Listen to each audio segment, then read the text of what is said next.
So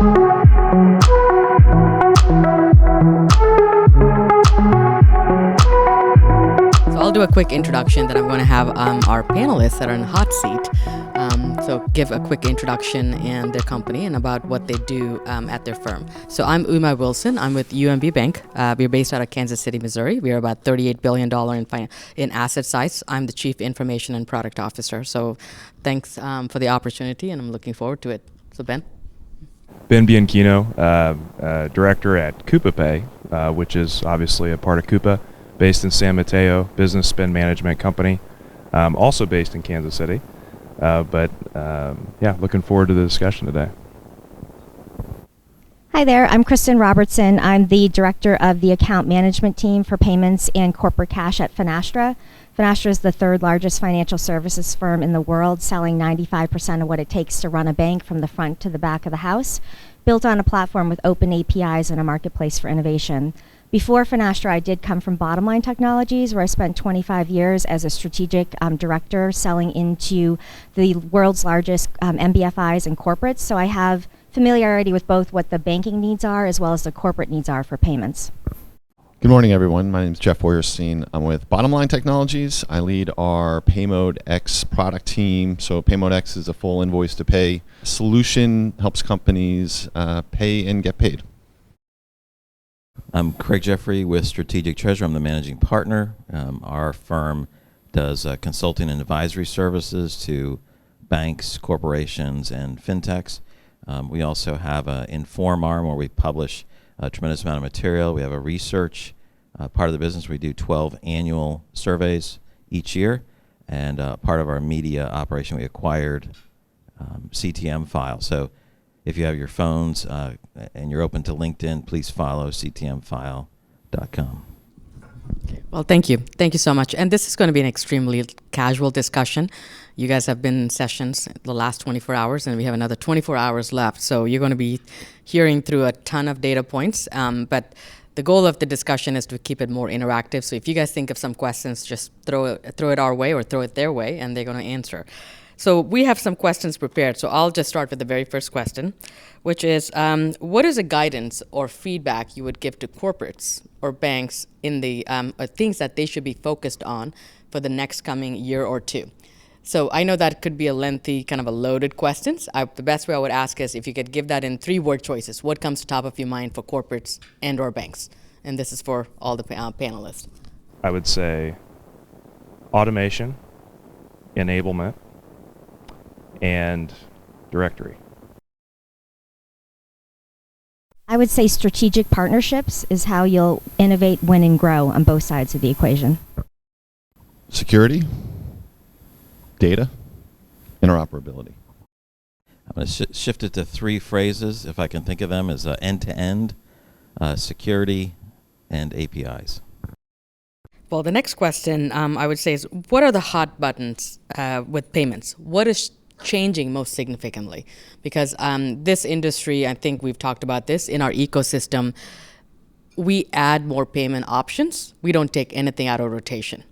And the beauty about our framework as well is we have opportunity for every new players and the new entry to have a space in the segment, which is not a bad thing. It actually provides more innovation. But given some of you guys coming from some payment stream that has been relatively young or entry into the market, what are the things that comes to top of your mind when it talks about payments, and what are the hot buttons around that?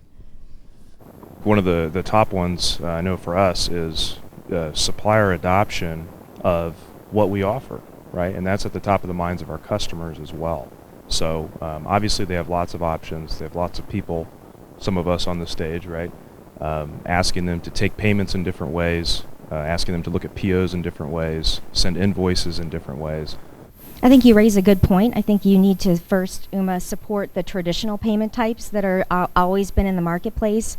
But with COVID and the pandemic, it's really, I think, amplified the move towards change and innovation in the marketplace on both sides of the equation.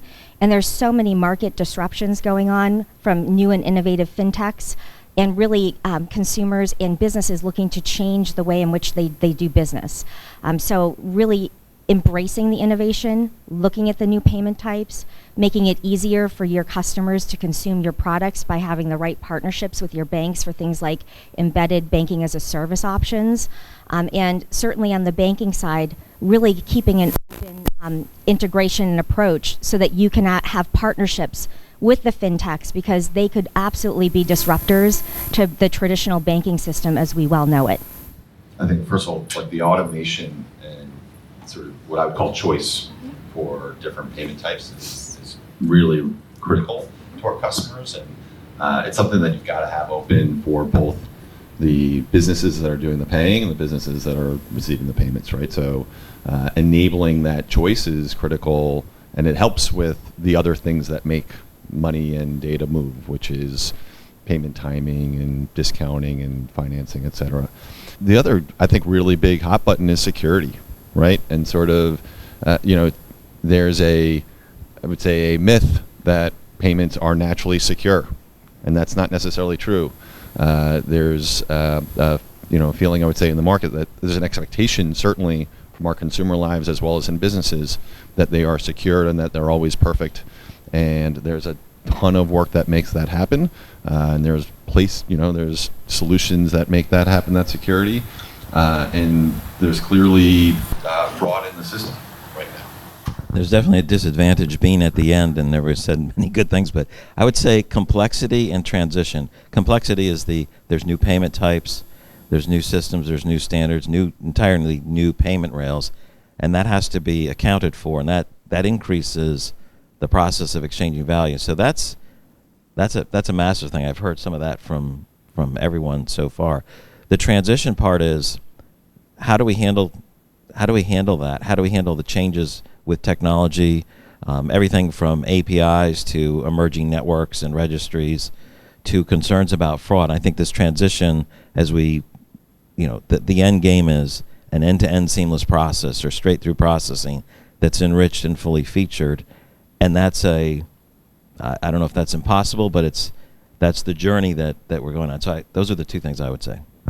Thank you. So switching just gear a little bit, as far as we talk about checks in our industry, we talk about a lot of traditional payments without going into every single payment option. Real-time payments. I know the definition when I talk about real-time payments, it's part of the Clearinghouse Initiative or the Federal Reserve Initiative. So ton of time the industry is spent. And I know many folks in this panel as well, your team is spending a ton of time trying to make sure that we are supporting the need that exists. So what is your take on it?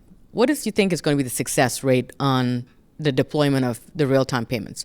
There's so much energy around it, respectfully. Most of the corporates are opportunists. I mean, they're very much looking forward to it. But at the same time, the unknown is this going to be something that's going to take like another 10 to 20 years to see the adoption? What are your thoughts on it? What are you hearing from banks, or what are you hearing from corporates? So yeah, you're absolutely right. There's a ton of interest in real-time payments. And I think, frankly, here in the US, we could perhaps use other countries as a barometer as what to expect. So you look at today, we've got one clearing rail that's available for consumption, which is the Clearinghouse. And FedNow is currently partnered with folks like Finastra in a pilot program and is coming down the pipes to give both banks an option for how they choose to actually clear real-time payments. What I'm seeing in the banking community is it's almost at this point a competitive play. A lot of their corporates are looking for banking partners to have this rail available to them. So they're worried that if they don't actually start adding this to their portfolio, that there could be lost business opportunities as their customers go out periodically in the marketplace and look at what their banks can provide them from an innovation perspective. And they're now seeing this as a really have-to-have for when they're ready to consume it.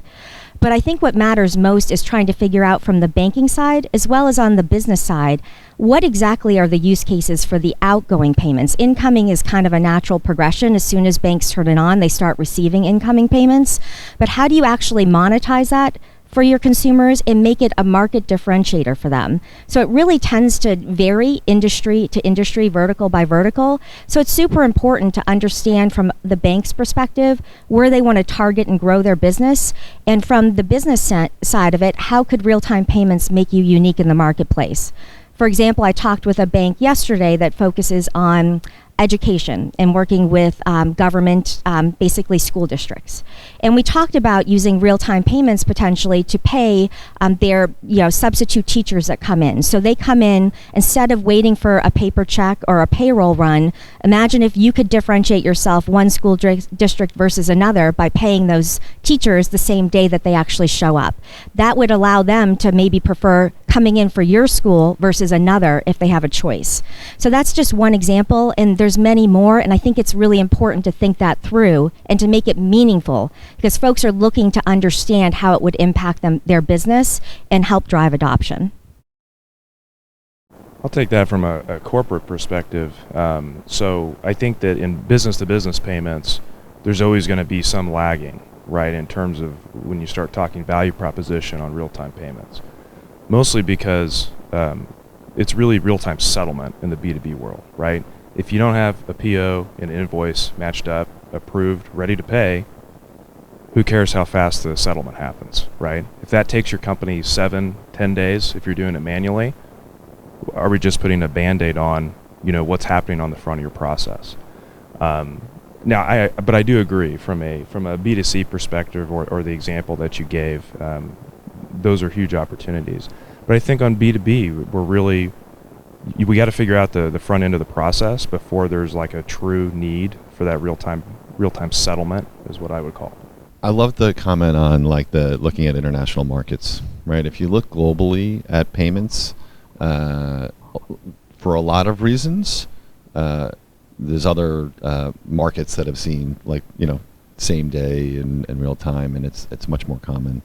And I think about sort of if you've been to the UK 5 years ago, even 10 years ago, you had a frictionless experience when you went to check out for your coffee because you could just tap and go. You could take your own debit card and go to the 10 years ago you could go to the subway, tap and go, and totally a frictionless experience that it literally took our country, a global pandemic, to get contactless terminals in almost every place that you went. And so the when on real time in B2B is a little bit of when that sort of that sort of hygiene, if you will, in terms of how we think about payments gets to this market, right? Because to me it's the right thing to do to have real-time payments. It makes a ton of sense. The data that's flowing through with what's coming, on both the request for payment as well as making the payment are the right things. We've just got to find the use cases that sort of open this up.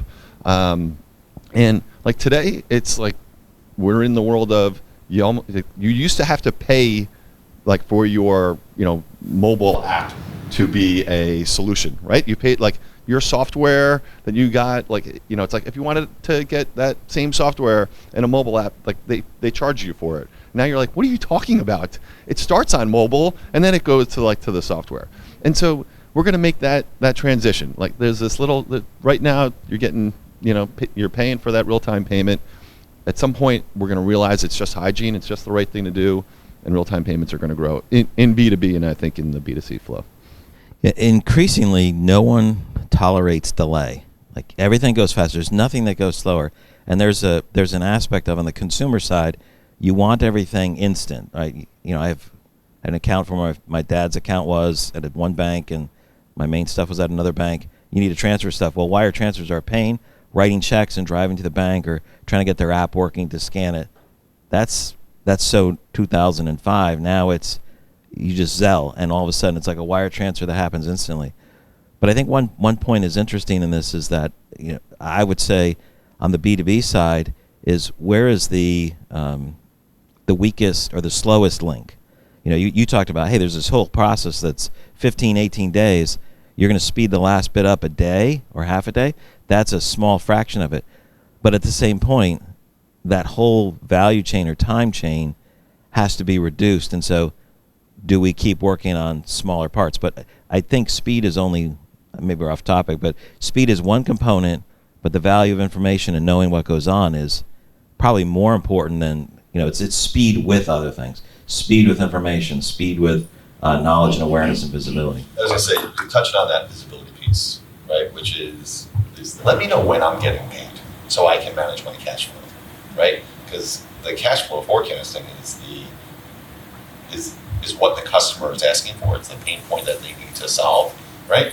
At the really large corporate business, right? So it's like if I get visibility, then I can manage my cash flow. And solving that 10, 15 day, just that black box that I don't know what's happening is one of the things that really makes it solve. I think that's a good point. And if you think about, where we are from like a source to pay or procure to pay process, right?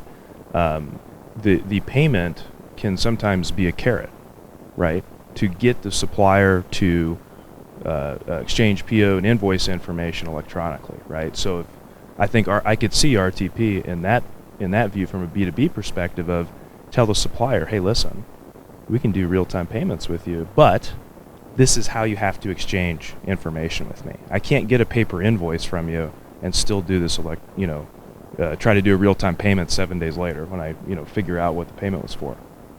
Well, one thing that no one touched on, one more quick point, is that operationally, it's a different way of doing business. So, banks are frankly struggling with what does it mean to be 365 days a year, 24/7, whereas you're accustomed to the operating windows of NACHA or the Federal Reserve System for wires. So it is a bank has to consider the operational dynamics. And from a corporate and individual consumer side, we expect that immediacy. We want to be able to move payments in real time over the weekends when we choose to do so. But by doing it and having the finality of payment, there's also an operational benefit that you're dealing with any repairs or rejects up front. You're no longer dealing with NOx returns and frankly the recourse that you have with traditional ACH. So it forces you to have better hygiene at the front end of the process and catch issues frankly before they occur. Thank you. So I would say this is not a rapid fire, but I'm going to ask, you guys gave absolutely the details and as far as the success, the concerns, and the opportunity with real-time payments. If you are a betting person, how long it's going to take for real-time payments to be successful in the United States? It's in just one word, preferred. Give it months, Define years. success. Adoption. Let's talk about the adoption, right? Adoption is extremely important. So that's why our payment streams never get out of rotation, right? They all stick around here forever. So if you want to sit here and say the adoption is going to be 50% of US is going to be in real-time payment settlement rather than the traditional checks or ACH or other payments, what would be your guess? Total or B2B, B2C total? B2B, B2C. It's a guess. Okay. I'm not going to hold you accountable. I mean, there's I not was a going right to or say, wrong you're answer. going to write this down. No, I'm going to write it down. I'm going to look at the video and write it down. This is just a curiosity. I'm going to just get a call fun. in 2030 from Umesh like, you were wrong. I'll do that to you for sure. Yeah, you will. No, I mean, I think... it's a rapid fire. Yeah, Just 5 one. years. 12 years, I'm sorry. 12 years. Kristen? Wow, 12 years. I'd say rapid adoption, 6 years. So I'm going to say 7 years, and the reason why I came up with 7 years is about 7 years ago, approximately, checks were somewhere in the high 60% of payments, right? And they're now in the sort of 49% of payments. So it's taken quite a long time to get rid of something that most think is an inefficient way to do things. And so I'm going to stick with about 7 years for about that type of change. If we're talking 50% of payments, I'm going with 15 years because everyone will forget. YouTube probably won't exist. This will be gone. But Okay. Well, thank you. Thank you so much. So that is actually a good segue. So maybe I shouldn't have said all that stuff. Just record. Hey, So- sorry, can we do a more specific question? Sure, Because absolutely. the topic's treasury payments. We're treasury people. How long will it take for urgent treasury wires, right? We're still carrying these around. I've got to do a treasury wire. How do I do it without logging onto a bank site? Someone's going to say smart contracts, I'm sure, but I'll let you guys cover that, where it's built in. I mean, I think that's really more of a banking system question, right? Because the banks on either side of that transaction have to be ready to accept an instant I log into a transaction. bank portal today. That's why I have their tokens. Yeah. So how do I do that without going to a bank portal? Well, you can already do that, but I mean, if you're talking about like hey, an instant wire that settles, I can do in a short amount of time, right? I think to me that's really a banking system question versus a where are you executing the payment? That's a software question. That can already exist today. I mean, that's in most TMSs, you've got the ability, to actually set up a wire payment without going into the bank. I would say this way, in order for the vision of, as a treasurer in the division, you want to have an option where you go to your own internal ERP, whatever application you're using, to say, I want to send this urgent wire. This is where the payment stream, it's not really about the banking side. This is about your company and whoever your preferred financial provider doing it through APIs, right? Or the Swift messaging. It is not about going into a banking portal or logging in with those tokens, your super duper safe 4-digit PIN code, and you got to flip it over the debit card and enter the other 3-digit super duper PIN code. It's all exposed everywhere. So I would say the best way is APIs. And that was one of the follow-up questions I have for the panelists as well. When we talk about real-time payments, data, we talked about data quite a bit, right? Is data important? Absolutely. Who would say data is not important? It is important. But the key is which format, right? There's ISO 20022, and there's, of course, there's a Nacha format, then there's your format, then there's my format, there's about other 1,000 formats out there. The question goes is Swift, ISO, and also the other part is this the time for us to talk about blockchain? We never talk about that, but I would say the best way I would answer, not trying to avoid it, would be as API. So you would create after your approval process is done, you will send a message to your financial institution to consume that API, assuming that all the security and everything is considered, and we'll execute that transaction. So you don't have to worry about logging in. You don't need those fancy tokens. You can just put that away, and that's where the control comes into play. Yeah, I also had something to layer on to that. I think that what you're describing and your keychain with all the dongles and the RSA tokens that you have for all your banking partners, what I've seen a lot of corporates do, if you're a large corporate and you've got a significant number of banks, it may make sense for you to look at developing either through a fintech or a banking partner, basically your own internal bankware portal. So basically what that gives you is consistency in things like request for payments, approval workflow, your own internal security and fraud controls. And as Uma then highlighted, having the connectivity to your community of banks is going to be an important piece, whether that's via API or near real-time batch file interfaces.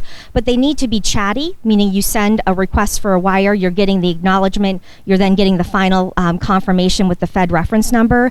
And it's really based upon, frankly, your SLAs with each of your banks. So you need to know that if you get the wire request over, whether it's via Swift or a direct connection from your organization or your fintech that you're getting the service from to your bank, that you will have a certain SLA to get the acknowledgement and then the final Fed reference time. In my past life, I used to have corporates that would time it from when they would initiate a wire request to when they would get the final Fed reference number. And I had some down to 2 minutes, which I thought was very reasonable. And again, there's lots of pieces to the puzzle to streamline that, but the end game gives you, that consistency, one source for multi-factor authentication instead of all the different bankware portals.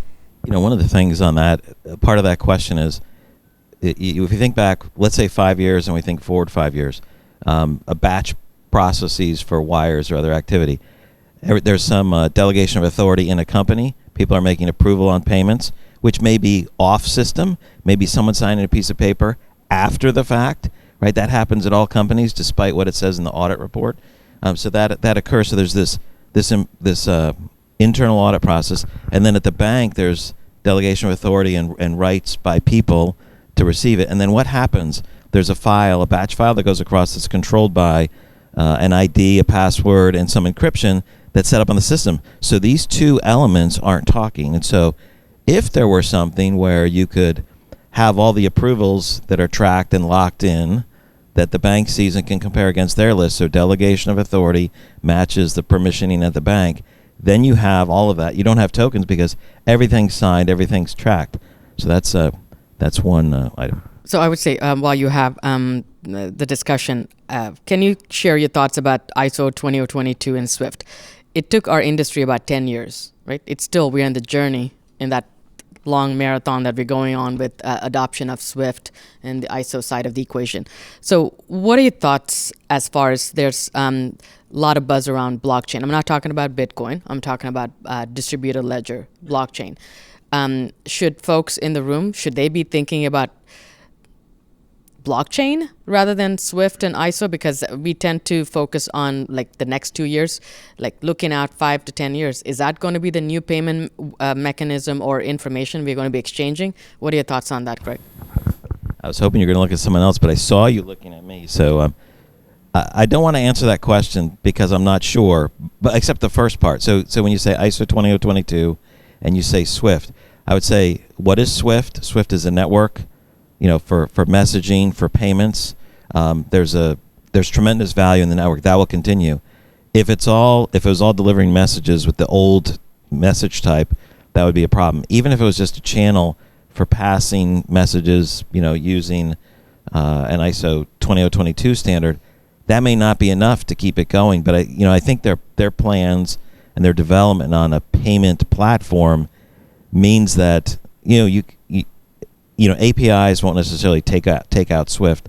They won't, because you can connect to their payment platform with APIs. It creates an integrated experience, and so the power of their network, 14,000 banks across the globe, representing, I forget what percentage of bank capital. It's huge, and so the power of the network for Swift will change, but it's also going to be enabled by some of those items. So I think that's one aspect. The second point, just try to be real quick on that, is when people shift from a terrible standard like BAI2 or other ones that were designed well in an area where it cost $1 million to transfer 2 bits of data, so there's 5 numbers separated by commas, well, that's great. But if you take that and you enrich it in XML and each number now describes what it is, if that's all you did almost nothing. So if you're a bank and you don't provide more data or enrich it, you haven't added value. You have a better vehicle, but you've left all these containers empty, so it doesn't help AP or reconciliation or other areas.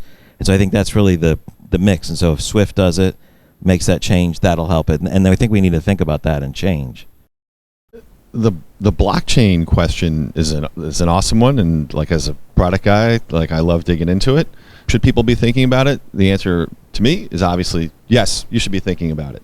But we need to have more adoption, more standards, more right? So because if you've got one party in a two-sided network that wants to make payments, you have one hand clapping, right? So you've got to actually get a little bit more sort of ingrained usage in the which I think some of us as product people and practitioners and enablers for that will help make that happen. It's up to, I think, banks, corporates, and just businesses to continue to get educated so that you're aware of the information and aware of the myths, so that we can kind of really accelerate what can enable fast, secure payments with lots of data. So while you're talking about thinking about the future and how we want to reshape the way we do payments and commerce is critical. On the topic of blockchain, you actually shared about security when we opened up the discussion. So our security framework in our country is something to be proud of. We, as a financial institutions or fintechs, we've done a good job of layer securities, right? So we have multiple stops rather than more cohesive approach. Do you think that in order for us to rip and replace kind of a new security protocol, the new way of thinking, is blockchain is going to get us there, or is that going to be the existing framework? Which is going to give us a better security? As a product force, I know we all love to vision and dream. If you have to dream, what do you think would be the best option for us? I'd love to dream. I think there's a better way than what we're doing today. Blockchain as a vision, to me, offers an exciting vision. I don't know that that's the end state today, right? The whiteboard, if you will. There's a lot of room for us to grow as an industry in payments, to be more secure, faster, provide more visibility into data. What I would say is my 7-year estimate on RTP, I'm going to give it like 15 for blockchain. Is there anyone else would like Yeah, to chime in? I'd like to add something to that. I think when people hear blockchain, they get uncomfortable with it because there's a lot of known unknowns about it. And frankly, it's an opportunity and a threat to many of us in this space, which is why so many banks and corporates and fintechs are looking at what blockchain could mean to them.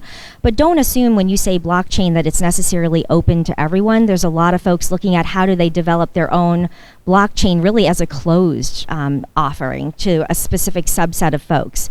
And I think that as this industry will have a fiduciary responsibility to make sure that the security is at least equal or better than what they've traditionally experienced in the past. That's a great point. You're 100% right. So if we go down the blockchain route, right, and we do it like we're doing payments today or networks today, we'll just have a bunch of disparate blockchain networks, right? Rather than, a singular source of information and truth that we all use to exchange as a standard.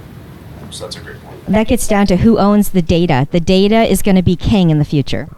In a world where you're participating as the buyer and you need proof of provenance, right? And you're looking at, matching your invoices, you want to know where your goods have come from. Like that exists today. That's not like a, sort of pie in the sky. Like there's a thing out there that could do, like that absolutely exists. Like managing like agricultural goods from point A to point B to make sure that, so it's just a matter of the same things we're talking about with RTP. Like, let's find the use cases that solve pain points for businesses that, make them more efficient, that provide the security that they need, and we'll start finding more and more uses of this, right? But it's going to take, some muscle to, I would say, to stop doing the things that that businesses do best, which is continue to do what they do.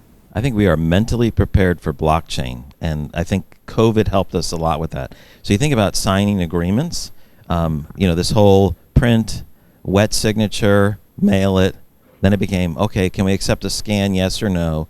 And then COVID happened, and we went from 30% of people, or I'm making that number up, 30% of people accepting agreements that way to everyone uses right signature, DocuSign, and it has routing, it has approval, so you see all of the document and the activity all the way through to the end, and it's super easy. It's in a central spot.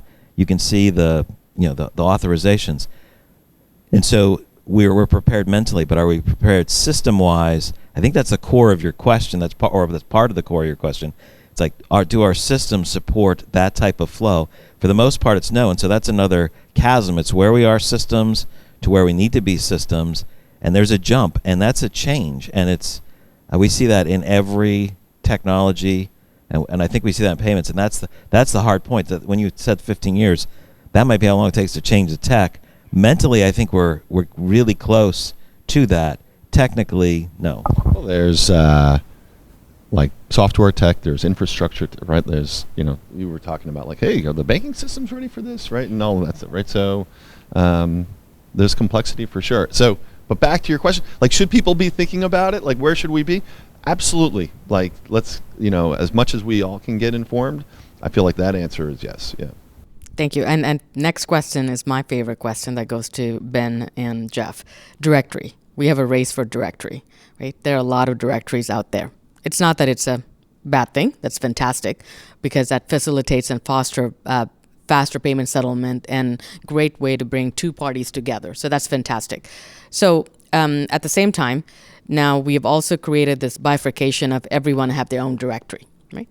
Going back to Kristen made a point, as an industry, if we don't have one unified way to make a fast progress towards it, it's going to be a struggle in the long run. So what are your thoughts about directory? Because I know there's the Coupa Pay and there's also Pay Mode X within Bottomline. What are your thoughts about it? Directory. Yeah, I mean, I think the question on directory is, what is it a directory of, right? Is it just suppliers? Is it D&B type information? Is it payment information? Is it all of the above? I tend to trend towards it needs to be all of the above, right? Like, us, we have over 7 million suppliers, that are connected through some of our buyers.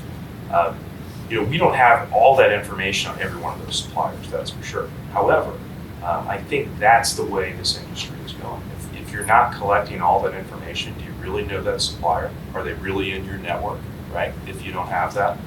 And as far as, thinking about a bigger picture of, some sort of standard, I think that would be welcome. However, from a competitive landscape, right, in America, we're very good at not mandating things like that, and that allows for some of us to be created and exist. So how do we balance, competitive framework of, our country that makes so many great companies with, the best thing to do for, ease of business? How do we create the best way for ease of business? How do we create better experiences? The other thing you said, Ben, right, is my words are there's a land grab for the networks, right? And payment networks are going to continue to exist, likely trying to create efficiencies in how businesses pay and get paid. The directory business is certainly growing as a standalone entity. My take on that is only interoperability is good. Interoperability is only good for us. Interoperability on the directory itself is only helpful.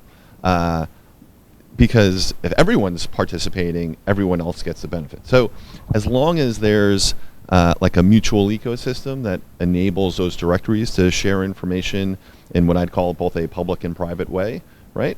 Then let us compete on all the other things, right? So it's a great opportunity. Yeah, and I'll add one thing on the supplier side. I think they're obviously running into death by 1,000 portals, right? Every system has a portal, right? Whether it's AP, whether it's Treasury. If I'm a supplier and I have a bunch of customers, how many logins do I have? But I think the networks that exist today, to your point, the more they open up for their suppliers and allow their suppliers to interact with their system, maybe programmatically instead of via a portal, I think those are networks that are going to grow organically and then be in the best position to strike when maybe there's a standard that comes along. I was thinking about our Treasury friend who's got a bunch of different portals he's got to log into, right? And actually, it's the more time you think about how do our end users spend time out of the application, not in it, right? I think the better off our users will be, right? So that's because why do I need to log into something to receive funds and data, right? There's other ways to communicate that. And sort of going back to the API question a little bit, but there's other ways to communicate that information. Yeah, we have a saying in Coupa that is no UI is the best UI. So. That's very good. We should put that on the T-shirt, not just Coupa Pay anymore. So, so on the interoperability, I know it's off script again. It's easy, but we struggle about interoperability.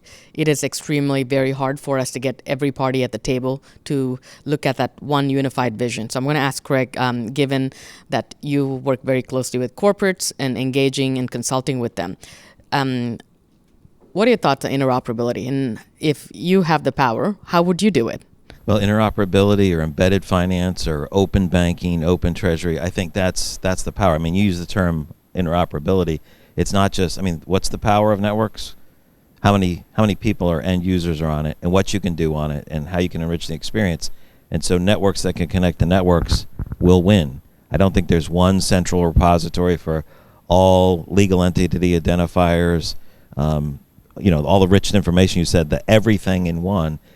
So, since there's not going to be that, well, maybe not just since there's not going to be that, that's never going to be the case. So interoperability has to succeed, and then that's the end game. Because if you have 4 networks and they all connect, that is a magnitude of power, right? The power of networks as it gets bigger, it scales logarithmically.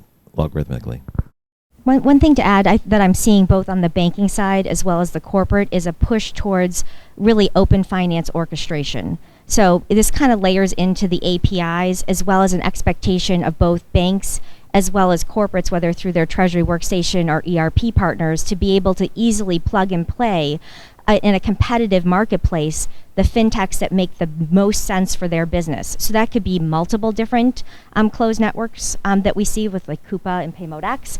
It could also mean other new innovative fintechs that are coming to the marketplace. That interoperability and the free competition in marketplace is where I think the market's going on both sides of the equation.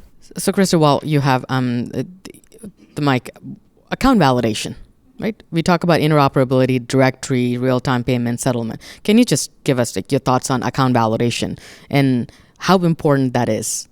It's extremely important. Frankly, it's a big play for why corporates choose to go with a system that is a network, because frankly, it's the vendors are really providing a fraud and due diligence aspect on behalf of the corporate, where they're vetting that the actual bank account that's provided is owned by the particular vendor. And it's a struggle for corporates because they don't have access necessarily to the same best practices as organizations where that's what they do as their core business, is onboarding vendors and going through the compliance and due diligence checking. So until there's a better way to have access to things like early warning or better things for corporates to consume to get that sort of bank account validation and ensuring that they're paying who they believe they're paying, I think that the value of these closed networks will continue to remain. Thank you. The next question is for Ben as well as Jeff, or even Kristen as well. What is a compelling reason for a corporate or end client to partner directly with fintechs compared to going through their financial institution partnership? From a fintech perspective, what I would say is like one of the differences that I've experienced in the last year since joining Bottomline and really focusing on the PayModeX network is like every day we are thinking about our product, our solution, our network, and improving that experience. And we sell that solution to our customers, and we're incented every day to make that better. And what I would just share, versus a bank, is that they've got lots of different reasons to bring you compelling solutions.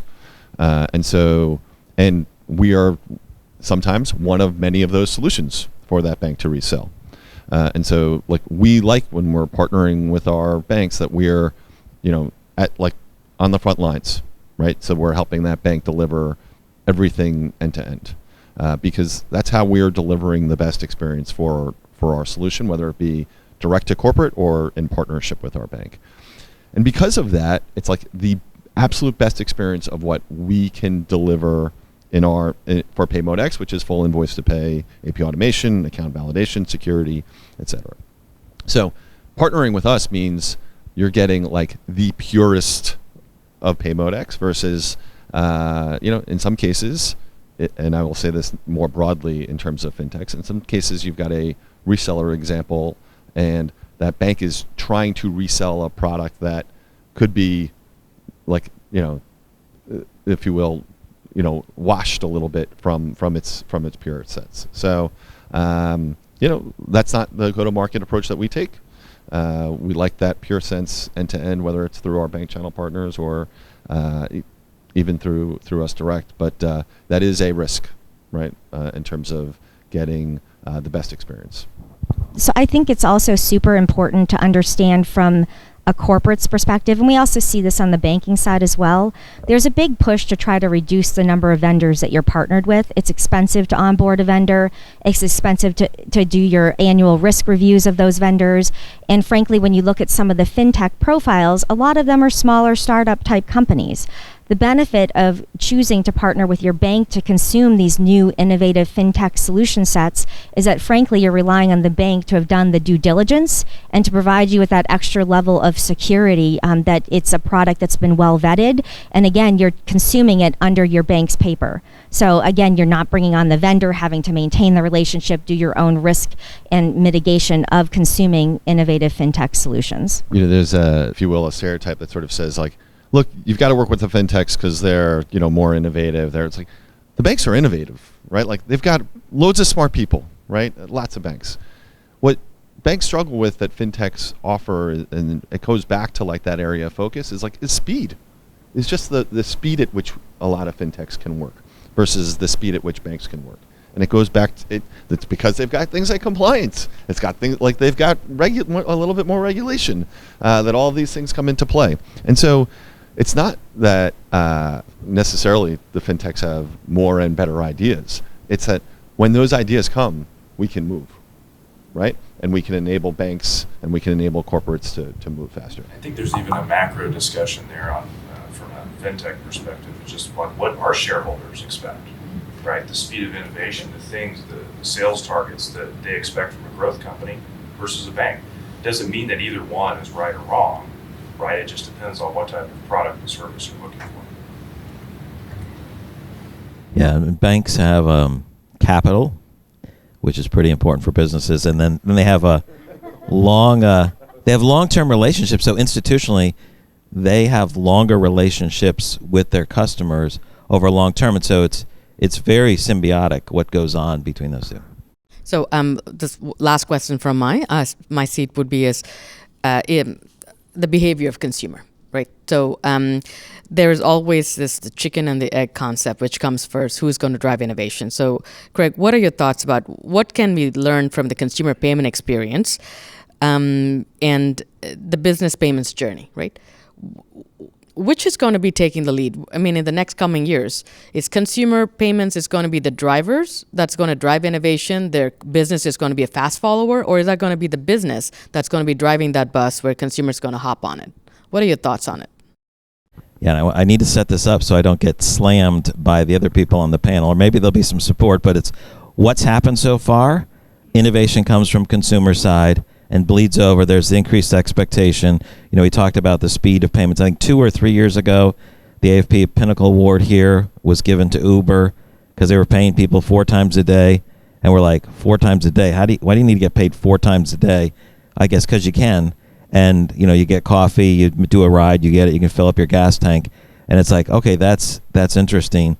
So we learn about speed, and so that expectation changes. Everything that's done on the corporate side is more complex, or most things are more complex. You have to have segregation of duties, multiple signers. And so it always seems to lag because we've got this layer of security over it. So the working assumption is it has to be able to provide some feedback loop to the consumer side. And to the cases, can we prove it, or can we think about it? So part of it's a challenge to think about it.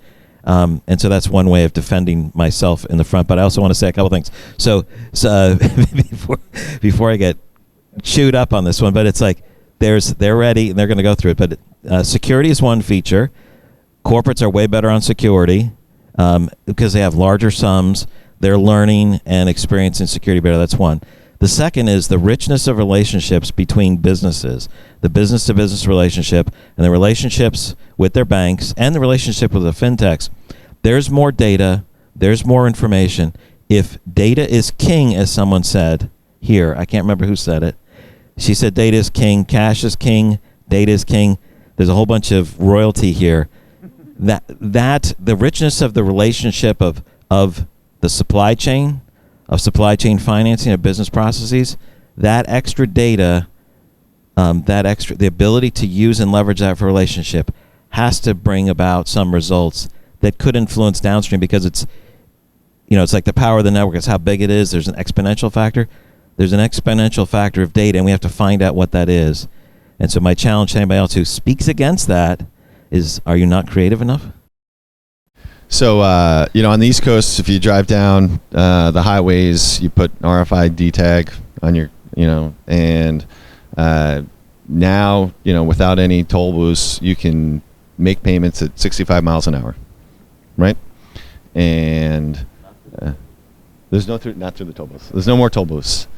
And so the friction has totally gone away. And the way I think we can learn from that experience is it says a lot about like the trust in what's happening in the payments. And if you connect some of the things that we've been talking about relative to like the need for directories is because we don't know who we're paying, and we have to onboard our vendors. And like the reason why I can meet someone today and send a Venmo because I pretty much trust this person, right? And the way that corporates do that is usually in days and sometimes in weeks and maybe even in months, depending on how much compliance there is. The amount of trust that we need to improve and level up in B2B payments comes with, it enables that security, right? And with the right protocols, it enables that data to come through. And so it's just like, let's figure out how we make payments 100 miles an hour, right? And the way we'll do that again is with trust in the system, and with the right moving the data and the money at the same time. And consumer, we don't have the same data problem, right? But when we move the money at 100 miles an hour, we'll solve a lot. Well, you kind of alluded that it's coming from the consumer side to the business, but you didn't actually state that. Is that what you're saying, that most innovation? Well, like the businesses aren't really, using the RFID tag in the same way. See, I was just wanting to make sure, because you didn't really state your position clearly. So I'm just, recapping there. I believe that a lot of the innovation comes, frankly, from the consumer side into the business. We expect things to be, as you said, 65 miles an hour, real time when it comes to things, even though it may be just appearing to be real time. So when you look at things like Venmo, I was pulled into that because I've got adult children in college who expect, cat mom to be on hand to provide cash when needed, right? So that was how I adopted that. But when you look behind the covers, it's not really real time behind the covers, right? But I also believe there's an expectation on the consumer side for banking to be seamless, for it to be integrated, and for their actual businesses that they're working with to provide that in conjunction with their banking partners. So having things like you're making a big purchase, maybe you've got a significant other who wants to buy a John Deere tractor, and they're able to get embedded lending as a part of that process where they don't even know that they're working directly with John Deere's bank. That is what the actual individuals are now assuming and expecting from the corporates that they do business with, which is also forcing the banks in the industry to adapt and change. So you mentioned the Coupa, the end-to-end, payment process, all those different steps, and that seems to be part of, that's a business process. It's tracking items, and even if you were to think back on RFIDs, that came from the business side, right? It's on shipping containers. And so if we look at payments as only the last element, so much is going to flow from the consumer side. But when we look at it, that's part of the transacting of business, and we don't want a UI. We don't want those other things. Data makes more sense. There's value transfer. There's an aspect of that where it's a richer, more complete supply chain financing, settlement.